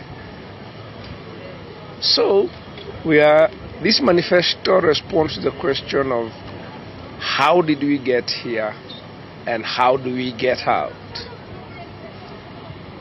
Our fundamental argument, which is important of how we got here, is what creates jobs is capital. So if you see half your workforce is not productive because it doesn't have access to capital. And we have data to show that small business with access to capital generates 50,000 shillings per month per worker. One without capital, only 3,000 to 4,000 shillings. It's 20% more productive. So this manifesto is asking, how do we make the way out of this crisis is to solve the problem of making these 10 million workers, and most of them are young people, or underemployed, productive. And the crux of that problem is how we get capital to them. So this manifesto talks about how do we get capital from being concentrated at the top, where it is not creating jobs, where it is not raising productivity, where it is making us vulnerable to these kind of shocks, where it is making us borrow too much money trying to plug these productivity deficits with public spending. How do we get capital to the bottom where the people are? And the rest of it talks to where can this capital be the most productive? And then we say this capital can be most productive immediately in agriculture. And then small businesses, because those two sectors are connected. And in housing, because we have a youth bulge. So our demand for housing and urbanization, where are the opportunities? That's what it does. And in housing, and in manufacturing, and that's how it goes about it. And how are we going to enable this to happen? By doing something about healthcare, because that consumes a lot of resources from people. By creating an infrastructure for digital transformation, because that's where the economy is going. So what I'm saying is that if you follow our manifesto and you read it, it is not a catalogue of promises of how government is going to spend money. It is an exercise in persuasion that we need to change the model of our economy. Because the model we've been using, where capital is highly concentrated, where our economy is very capital intensive, is the one which has gotten us into where we are. And that's the long and short of this manifesto. It's saying, look, people, to solve this problem, we must turn the model of our economy upside down. And we've been saying this for a while. We've been talking bottom up. People have been asking, what is it? Why is it? And we said, we will wait. because it's not something you can be able to answer in a sound bite. We will wait and explain to you slowly, very deliberately, and show that this is something that we must do, and it is doable. And the other thing I should like to point out, people asking, how are we going to finance it? When you go through the manifesto, we have rigorously shown this is how much we're going to invest, this is where we're getting it from. And it is not actually going to increase a lot, because if you listen to the things we are doing, they're not expensive. They need us to spend money differently. The same money we're spending. We spend 30 billion shillings on one road. Our analysis shows that a 30 billion shilling fund can take the 2 million farmer households who are food poor out of food poverty. They can come from deficit to surplus. So you just you say, instead of putting more money in more roads, can we first deal with this? So then there are sequencing issues. So it is not it's not a spending program. It is far from a spending program. It's about how do we creatively, how do we use this crisis? You know, there is an economist who loves to say, a crisis is a terrible thing to waste. So this manifesto is saying, how do we use this crisis when we can now be able to concentrate, when our minds are concentrated on the economy, to actually solve the fundamental problems that have held us back as we solve this crisis. That's what it's about. Yes. Doctor, thank you so much for your expertise. Unfortunately, we have to end it there because of time. Yes, and thank you so much for your input. Thank you so much. We appreciate. Okay. That's Dr. David D. speaking to us here on the manifesto.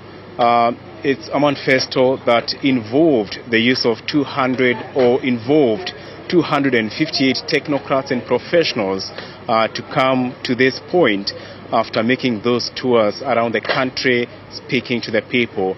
And this unveiling marks the end. And now it's up to Kenyans to decide, is it Kenya Kwanza, is it Azimio after this moment? Back to you in studio. Well, thank you very much, our senior political affairs reporter, Apollo Kamau, who is currently at the Kasarani Stadium, where the Kenya Kwanza coalition has just unveiled its manifesto. And of course, as you can see on the screen on my right, I have a guest with me virtually, who will be joining me virtually. That is Professor Ben Sihanya, who is a constitutional law expert. And I think at this moment, it's fair to just mention to our viewers that, yes, he already chose his political side, which of course is not Kenya Kwanza and it's not the Roots Party, but I'll be engaging him as a constitutional law expert. I'll be looking at the two manifestos by the Roots Party as well as the Kenya Kwanza coalition right after this short break.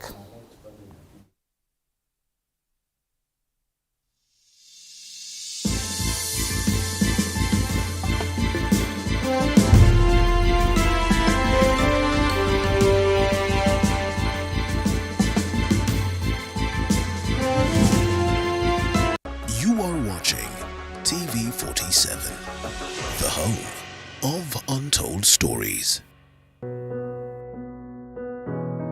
Despite being visually impaired, he is a jack of all trades. It is our quest to find answers on how to take care of children with special needs and those with disability.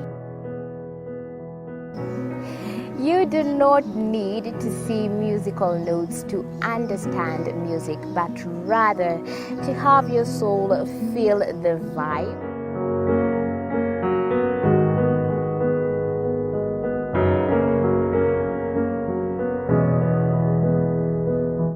Actually, for us to make a wheelchair, we have to take measurements of the user. After doing my assessment, I get to know the parent. I get to know the heaviness she's carrying. Disability comes at different stages of life.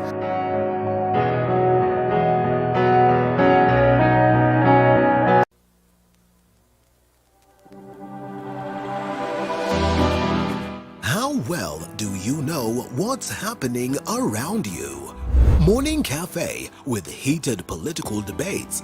Baraza la Siasa. Hiyo kitu azungumzie, angalie hali ya maisha ya watu. Informative health discussions. Business, farming, Tasty Wednesday, Fitness Thursday, and Feel Good Friday with amazing DJs, celebs, waimbaji, kuna comedians, alafu kuna wajinga, and music bands every Monday to Friday from 6 a.m. to 9 a.m.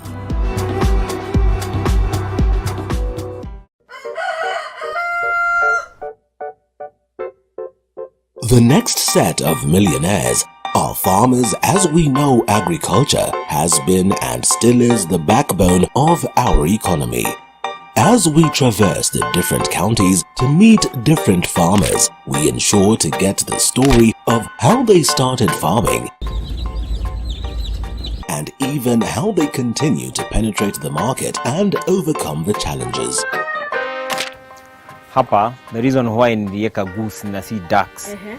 Goose, they are very easy to maintain. A lot of farmers keep on calling, inquiring whether you're supposed to raise some seeds in the nursery or you're supposed to do them directly in the field.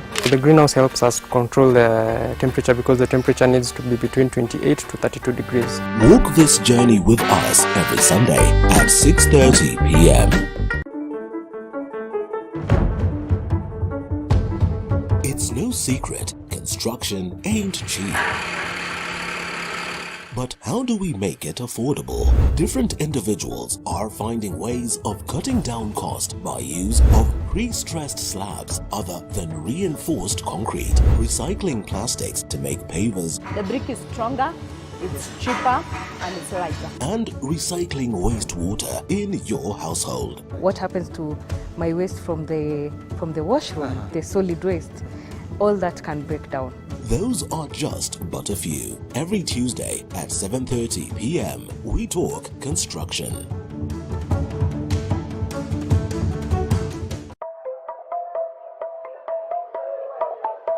There's no alpha without an omega.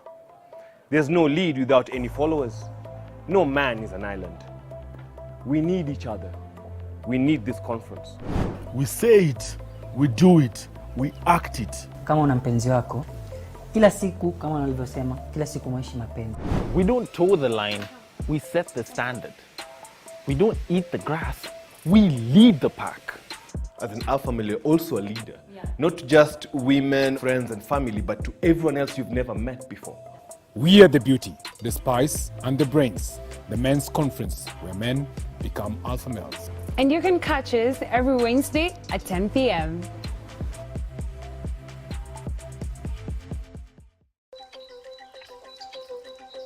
This is the grind. Only those who will risk going too far can possibly.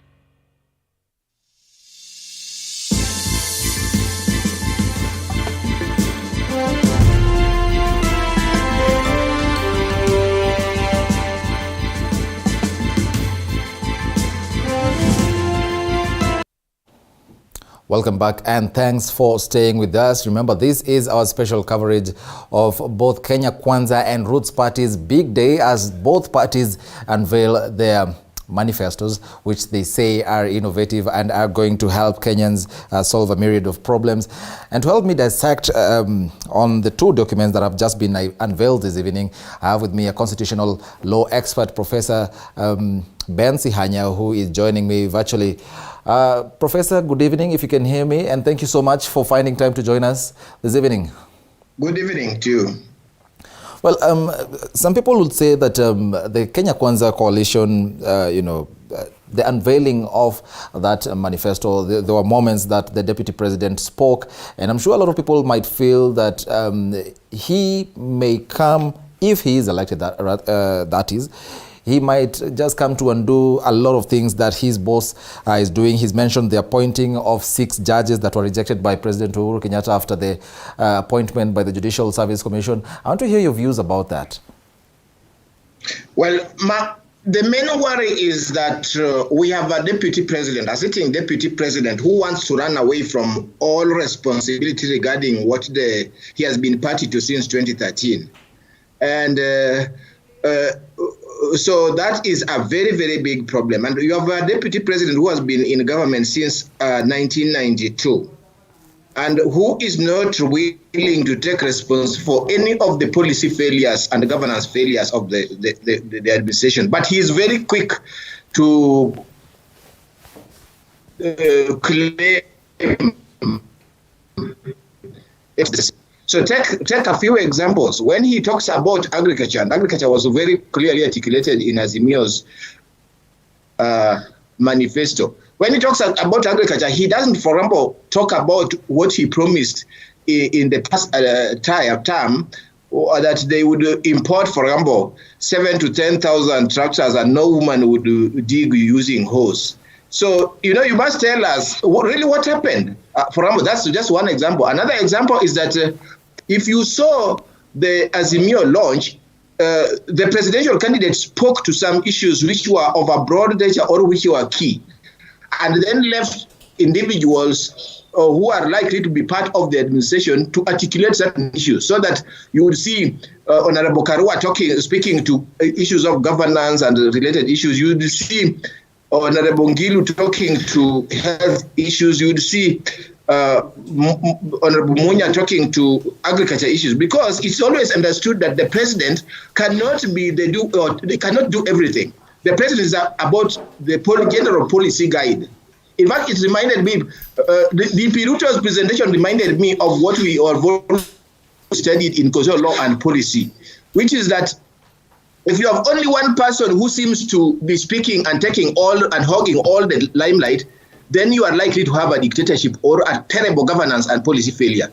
Because Nyerere even said that it's unfortunate that it's only Professor Isa Shivji who understands my Ujamaa policy, Azimio la Arusha. And little wonder, Azimio la Arusha, Ujamaa policy failed in Tanzania. So a lot of the policy articulations that the Piruto has made tonight, if in the him, because it is me, it's about the Piruto, and without owning the policy failures that in associated 2022, because he's still DP, his nominees to the ministries are still there at cabinet level, they are still there at PS level, they are there at parasocial level, and also parasocial. And he needed to explain that these have been the challenges. You could see Raila saying, I was in the government. This is what we tried to do. These were the challenges. This is how we try to resolve them. This is how I would do it better. So, because we are not starting from Kenya, it's not going to be a clean slate where the Piruto will write all his policies, even in the likely event he was president. But then again, Professor, you'll agree with me. You've just seen, and I'm sure you've seen one of his economic advisors, that is Dr. David D, saying that what they're going to do is something that should have been done. Instead of concentrating on big infrastructure projects, they're dangling the carrot.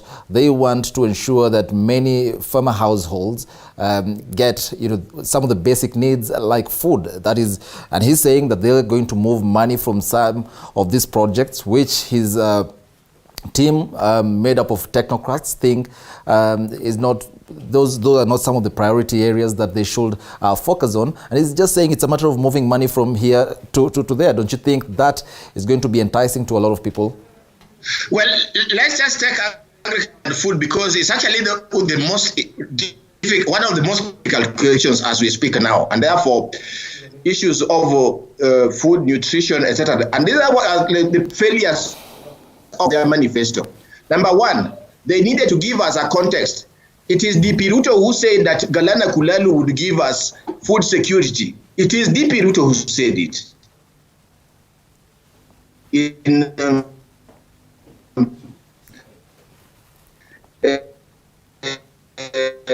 When they said that has failed. Why did it fail? That was about food security. What lessons do we learn from that?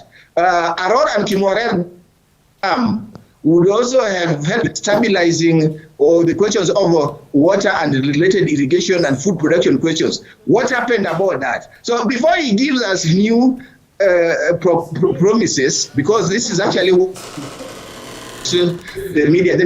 Whenever a war breaks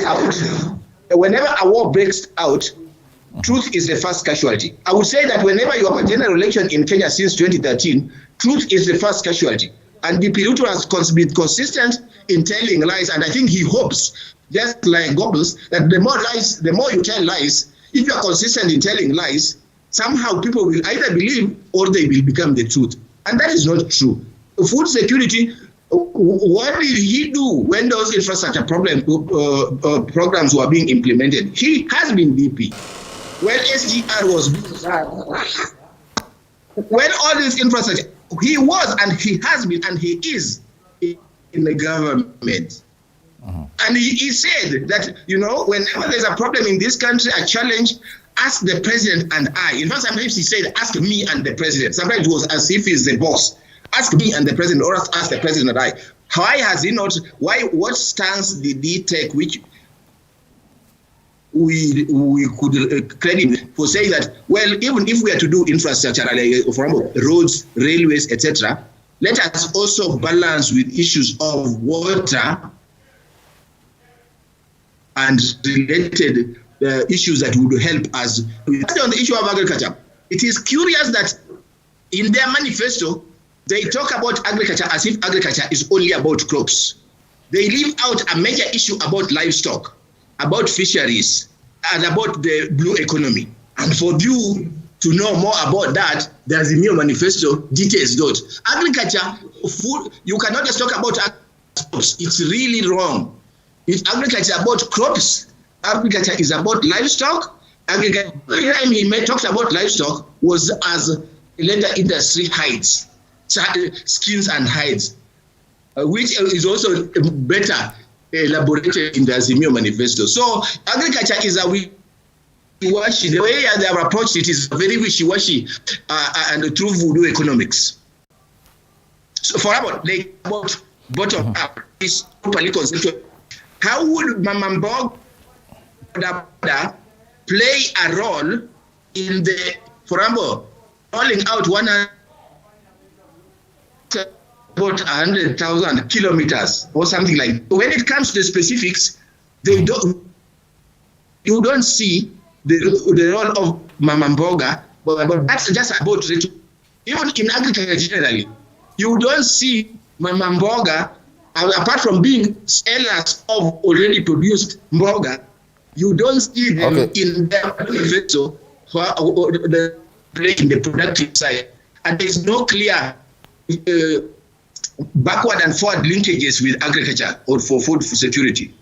Okay, well, Professor, we seem to have a problem with your network, but the Deputy President, to be fair to him, he said that some of his powers were clipped and handed over to Interior CS Dr. Fred Matiang'i, who heads weekly cabinet meetings. He heads that committee on development in the cabinet, but we're not going to delve so much into that. I want to talk about the issue of the legals run-ins between the executive and the judiciary. The Deputy President here is saying that if he gets elected, one of the first things he's going to do is to ensure that the 6 judges rejected by his boss, he is going to confirm them, he's going to appoint them. Don't you think that also is quite interesting, or rather is going to be something that is enticing to those in the legal profession, including yourself, very briefly? No, you will know who DP Ruto is. If you asked me, that issue is a no-brainer. The judges, and I've been consistent, the judges who are recommended by the JSC for High Court and Court of Appeal should be appointed unconditionally. I'm very clear about that. But it is not DP Ruto who can lead that process, because he's been consistent in being inconsistent on issues judiciary. When from 2013 through 2017, DP Ruto was one of the persecutors of the judiciary, including his colleagues, very close friends like Murkomen, like Duale, even profiling judges in a tribal way. The record is there. And even if you look at the aftermath of the 2017 Supreme Court decision, it is DP Ruto who threatened the judiciary that you have played your game, we are also going to play our game. Those steps are there. DP Ruto is very inconsistent. It's now basically about rhetoric. It's rhetoric to look for votes. There's no ideological, political, policy commitment for governance. That's why for him governance is a footnote. It's an afterthought. It was the last. For Azimio, governance comes early. For any serious constitutional lawyers and policy analysts, governance is the main problem in Kenya. It must come early. It can't be an afterthought.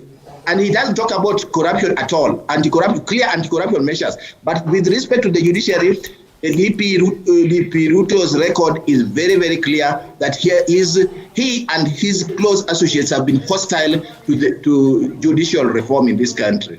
Okay, Professor, let's be fair to Professor George Wajackoyah of the Roots Party. Remember also today was his big day. He's unveiled his manifesto, the first thing he said, and he's being a bit popular. He's getting more popular, if I might say that, with a lot of the youth. In the country. He says that he is going to legalize, marijuana. But something that caught my eye, he is saying that he is going to deport all, illegal immigrants and idle foreigners. He calls them that. He said that he's going to also cancel all Chinese loans. In your opinion, don't you think we might have a diplomatic spat because of that with China? Let me just say two brief things. Number one, I know Wajackoyah, we share a school, Warwick Law School, where he went and where he went years later, and we have shared some thoughts about scholarship. Full stop. The other things, Wajackoyah's platform, it would take us back 20,000 years before Christ. The issues such as Bang, please. Bang being the main source of our income to retire Chinese loans. We are a country suffering from the big problem of drug addiction. And we use that as a national platform, presidential campaign platform. When will we reverse that? Snakes. There are so many snakes in the DR Congo and many other countries. How have those been used to retire any loans? And how are we going to deal with the venom, and where are the hospitals to deal with the venom? The snakes are disturbing so many people at the Bogoria, Baringo area.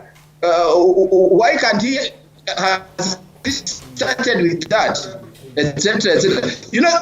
And some of the things he's saying, please, as he also pointed out, a lot of those will really give us serious problems, such as suspend the constitution, suspend the constitution, and replace it with what? With the one-person rule? No, please. I think that, let me say this, that I think that the Wajackoyah platform is for comic relief. And Kenya's, I think it's just comic relief, but it's unfortunate. It's a tragic comedy. It's a tragic comedy, which is very dangerous in my view. It's tragic and comical, but I really prefer that we treat it as tragedy. Well, thank you very much, Professor Bensi Hyena. Always a pleasure having you in our studios. Thank you very much.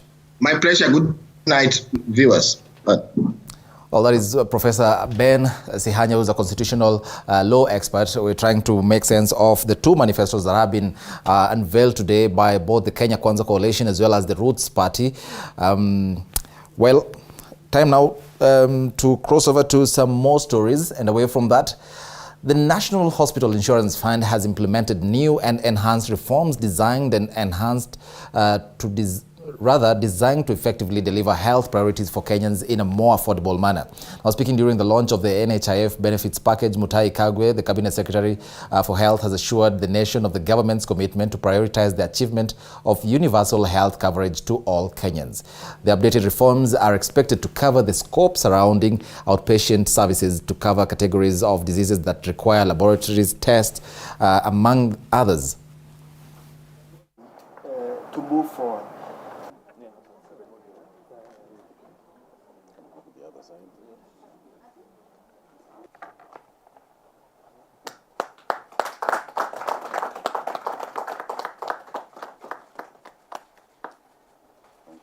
We have also expanded the scope that covers One, the medical outpatient cover has been enhanced to cover 7 categories of essential basic lab tests and payment model risk adjustment for the 5 most common non-communicable diseases.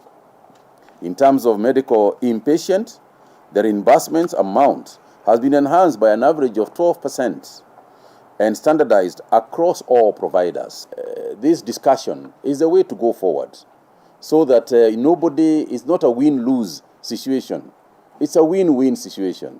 By the end of the day, what are we looking for? Very simply, what I have always said, we just want to take care of patients. We sitting here, me as a CS for Health and the NHIF, yourselves as providers and so on, we are just a means to an end.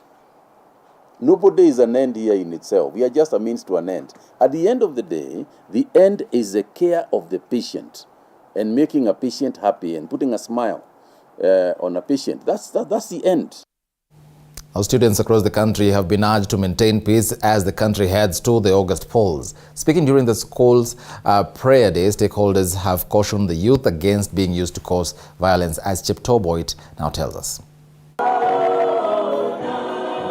Mount Kenya University students have been urged to maintain peace as the country ages close to the August 9th election. According to the school stakeholders, a nation without peace could lead to tough economic times, further warning the students to shun words void of insults. I want to wish you a life of peace. Fight for peace. Stand for peace.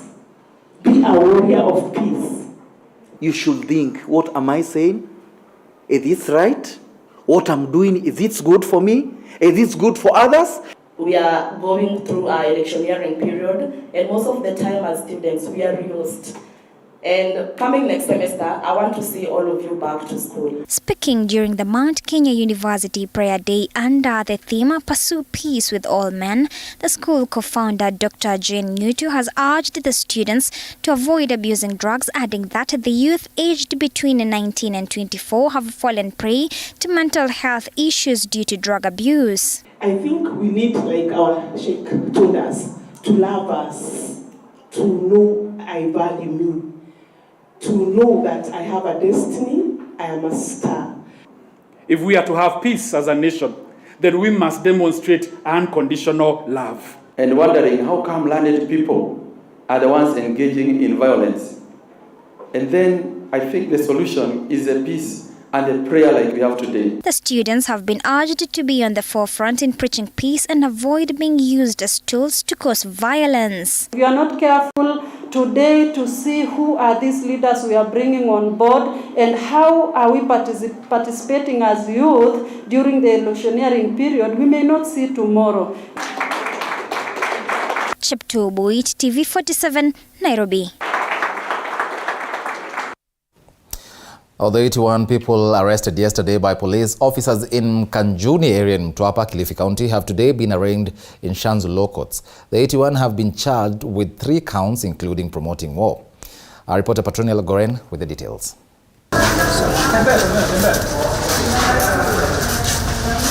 The 81 suspects were on Thursday afternoon arraigned before Shanzu Law Court's Principal Magistrate Yusuf Shikanda. There are only 2, I think 3 pleas. According to the documents presented before court, the suspects were arrested on 29 June in Mikanjuni area in Mtwapa, Kilifi County. The group, which consisted of elderly persons, was found armed with 41 pangas, knives and strange items believed for administering illegal oath. The 81 are being accused of 3 counts, including having without lawful authority made preparations for warlike undertaking against the people of Kenya, for unlawfully assembling and singing warlike songs. Other charges include taking part in unlawful assembly contrary to Section 75 of the Penal Code, where they are being accused of having taken part in unlawful assembly at the residence of Jeffwa Kayuki Bakari in Mtwapa. Peter Buoga. They denied all the charges. The prosecution counsel Perry Sogenga asked the court to deny the group bonds over allegations that they will be dangerous, requesting that the police be granted 14 more days to finish their investigations. However, the defense counsel Boaz Abdallah said that majority of the suspects are elderly and there was no need to hold them. So you're asking for a break or? Yes, just 2 minutes. I'm so sorry. Shikanda released the suspects on 200,000 Kenya shillings bond with similar amount of surety or an alternative of 80,000 Kenya shillings cash bail each. The case will be mentioned on 14th July. There are only two, I think three please. We take them as you consult. Again, musikai sana. Patonila Goren for TV47 in Mombasa County.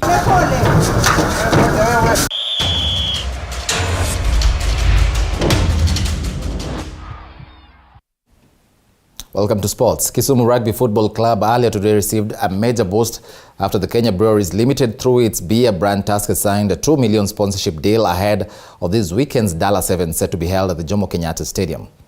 Now, speaking during the sponsorship announcement, Dala 7's tournament director Eric Ondieki expressed his delight, citing that the funds will go a long way in ensuring the event is a success. The competition, which is the fourth round of the 2022 National Sevens Circuit, makes a return after 2 years after being halted due to the COVID-19 pandemic, with some of the top sevens teams set to feature in the tournament.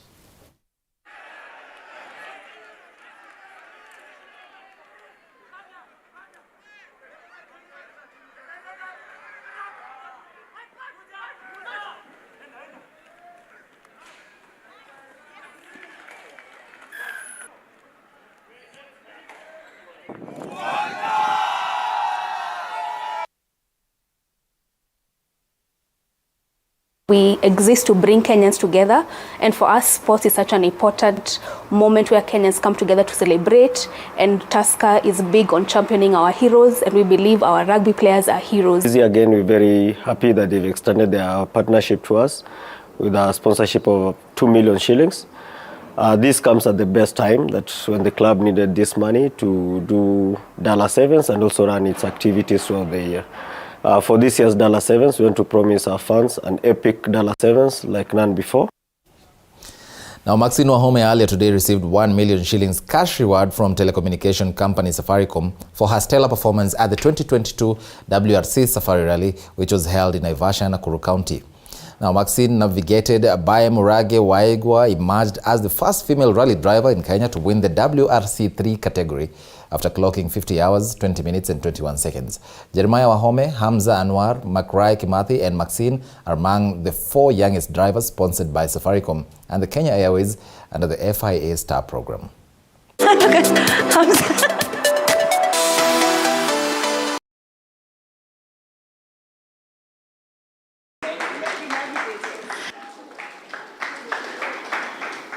Winning that category is a whole different ball game for me. It shows that I have potential to reach higher places. So I'm really excited that I won it, and being recognized. Equity Volleyball Club earlier today registered a straight sets win over Vihiga Volleyball Club, in the 7th leg of National Volleyball League at the Nyayo National Stadium. Equity dominated the game as they won the first and second set with a score of 25-21 and 25-17 before wrapping up a 25-20 win in the third set. Elsewhere, Trailblazers registered a 3-0 against Western Prison. GSU defeated Nairobi Prison 3-0 as Kenya Prison defeated KDF 3-0.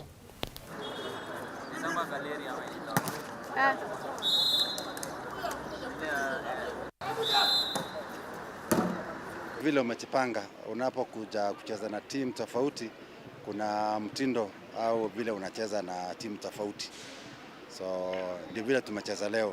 Ninajilaumu mimi mwenyewe sababu unajua last weekend tumekuwa na game hapa Nairobi na players wakarudi nyumbani. So tumekuwa na ile preparation ya kidogo. Anzeni players tena wamefika leo asubuhi hapa.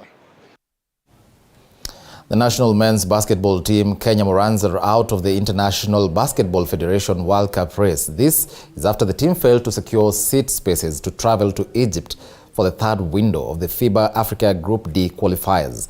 Morans were scheduled to clash with the Democratic Republic of Congo in the opening match on Friday before they encounter hosts Egypt and wind up on Sunday against Senegal. The best 2 sides from Groups D with the best third-place team will qualify for the 2023 FIBA Basketball World Cup in Japan and Philippines that begin in August 23rd next year.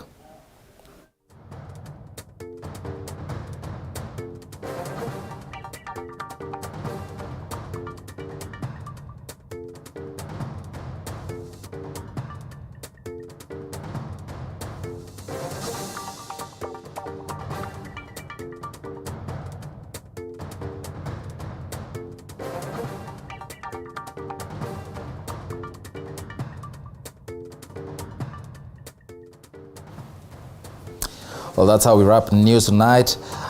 Today, on this 30th day of June 2022, as well as our special coverage of the two manifestos that have been unveiled today by the Kenya Kwanza Coalition, as well as the Roots Party. Remember, our reporters who have been following up on the two stories will be bringing you more details about the two crucial documents by the two parties later on in our subsequent bulletins. Thank you so much for